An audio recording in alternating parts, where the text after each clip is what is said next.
promotional consideration paid for by the following. Hello and welcome once again to another quick shot review. These are coming quick and fast recently because obviously the cinemas are back open fully now. People are filing in to the cinemas, packing them out, at least in the app anyway, but that's another thing. But I'm going to rant about it now actually. People book tickets then don't turn up, which means that people who want to go and see that film cannot go and see that film. Anyway, we have been to the cinema, lo and behold, to go and see a film that continues a series of films where, when I think back, there hasn't actually been a bad film for the whole franchise. Now, a few directors have taken on this film, and every single time it seems that the lore and everything else is tight. The story is just so easy to adapt that it makes it good, and then they can start having fun. And this series of films is called Evil Dead. We've been to see the new Evil Dead film, Evil Dead Rise, and I have so much to say about this film. It's so good. If you are a horror fan, you will absolutely love this. Now, last two films I've seen, Renfield and Evil Dead Rise, have both been really gory, and lots of practical effects as well. So if you're a gore hound, you will love these two films, and perhaps this one is made to be scary, and it is, and it's got some funny moments in it as well, and it's got some oh my god, what did you do that for moments. It's everything that a horror movie should be. So if you want to hear my ramblings about Evil Dead Rise, the 2023 film, Evil Dead Rise.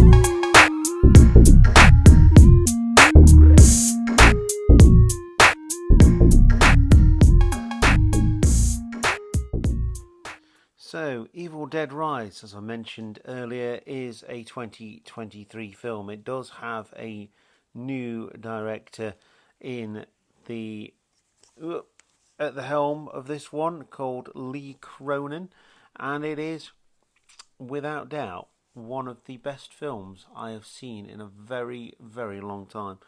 The story is tight. The story is one that just flows all the way through. It's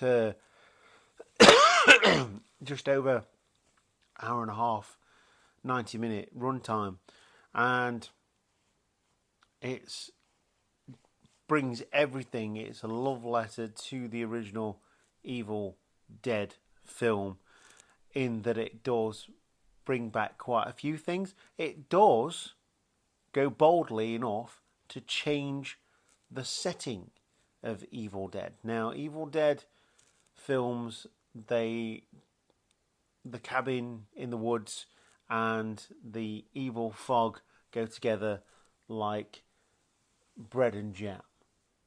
It's just one of those things. It's like Friday the 13th. Friday the 13th and the woods at a summer camp go together. When they've tried to take that away from Friday the 13th in series franchise, it hasn't quite worked. So it's a bold move, and it's one that definitely works really well, because instead of going to the woods outside, they go to the urban jungle instead of LA, and it is a disused apartment block. I say disused, one that's due to be demolished in a month's time from this film. So that plays out. The main protagonists and subsequently antagonists, because if you've seen an Evil Dead movie, you know roughly how it goes, live on the top floor of this high-rise building, and there's an elevator which comes into play, and there's a scene using the elevator which people will take note of a lot from its influence from where it's come from, and that in itself is an infamous scene. And there is a wonderful sequence where the mother is outside the apartment where her 3 children and sister are in. So they've locked the mother outside. She's been possessed. They've locked the mother outside, and the sequence is just brilliant because of how the peephole will distort things, and in that distortion, there's a message in that people will distort things that they are told and use them to try and gain their own favour, and this is exactly what that scene is. Now, the cold opening is in itself fantastic. I will not ruin that for you, but it does lay the foundations perhaps for that story to be more fleshed out, if you like. Although there's not loads you could probably do with it that hasn't already been done. Now, the actual storyline is more along the lines of an Evil Dead movie. The book has been found, blah blah blah, and evil ensues. Like I say, it's funny, it's gory, there's nods back to the originals, and if you're an Evil Dead fan, it's just phenomenally fantastic. It is so much fun. I had so much fun with this film, and for once on IMDb, it is just rated as pure horror, and I think that's what horror needed. They needed to come away from the PG-13, the 15, and make it 18 again, and this definitely does that. And to some extent, so does Renfield. Renfield's a bit more light-hearted, obviously, because of Nick Cage being in it. But Evil Dead, pure horror, and it is fantastic. I loved the 2013 version. Brilliant. I would say that version was more horrific than this one, but this one has the gore. And towards the end, there's something that happens that is... I thought it was great. I thought it was absolutely brilliant. And using the practical effects and the use of the elevator, throwback to the Twilight Zone, and also throwback to the original movie. When you go see it, you'll know what I mean. And then the performance that the people give is fantastic. Bearing in mind that in hindsight, there's 3, 6, 7, about 10 people in total in this whole film, and it's fantastic. Still hasn't quite worked out why there's one thing where it is, but there you go. That's that, isn't it? You can't have it all and have it all at the same time. That doesn't make any sense, but it is good. It is fantastic. And in all of that rambling, I haven't actually told you anything else about the film, which obviously I do enjoy doing. So it's Evil Dead Rise, released in 2023. It's an 97-minute runtime, which is decent for a modern film, and I think that is where horror was going wrong. They tried to make it too long. Horror doesn't need to be a long film. It doesn't need to be an epic. You can get away with it. Things like Silence of the Lambs, but that's more psychological anyway. So you need time to build that story up. Something like this, just needs to be pure. It just needs to go in, go hard, and then go home. That's exactly what Evil Dead is, and it's brilliant. So it's a twisted tale of two estranged sisters. So in this Evil Dead version, it's not just friends, boyfriends, girlfriends in a cabin in the woods. It is a family in a home which they want to try and protect. Obviously, there's inevitability that the house is going to be torn down. They've got nowhere to go, so they want to stay together.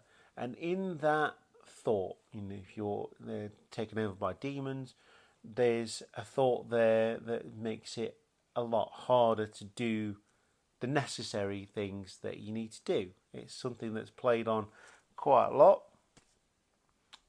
with horror movie type stuff, but this one feels raw, it feels real because of the estranged sisters, whose reunion is cut short by the rise of flesh-possessing demons, thrusting them into a primal battle for survival as they face the most nightmarish version of family imaginable. Pretty perfect description, actually. Like I say, it is based around family. There's family issues. There's obviously the sisters. There's the children involved. There's another life involved here as well. And all around, actors, actresses, child actors even, give the performance of their lives. They are absolutely brilliant, all of them, every single one. And shout out to Anna Marie Thomas, who plays Jessica, who gave an awesome performance all the way through. The makeup was fantastic, the practical effects were brilliant, and just the whole entertainment package of this being pure horror, an 18 rated pure horror film, was just brilliant. Brilliant, brilliant, brilliant. And I'd definitely recommend this one. If you're a horror fan, even if you're not, you're just curious, this is a good film to go and watch. So with that, I hope everything's okay where you are in the world. If you're listening from abroad, this has been the Talk is Cheap podcast. Hopefully we're going to be doing more face-to-face podcasts again soon as I've got a time and a schedule to do so. And in the meantime, keep watching films.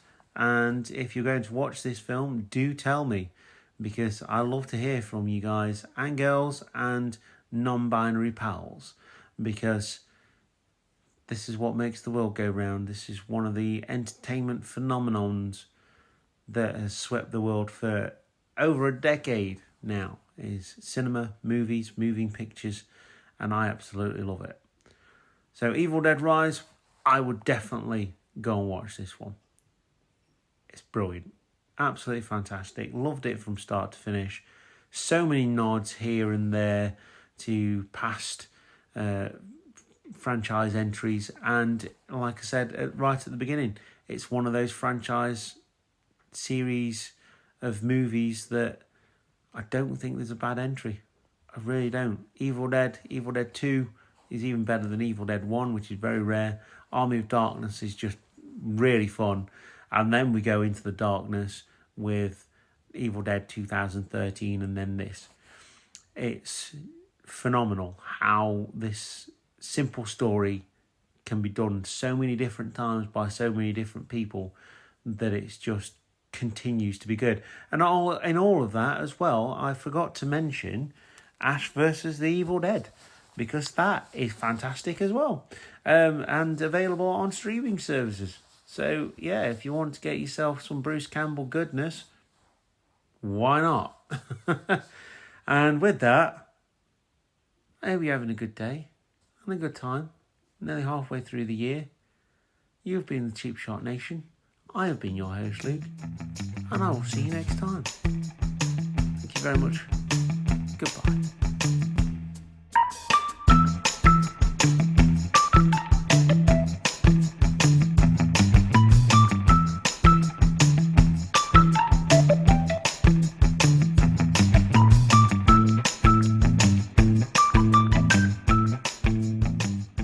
Hiya.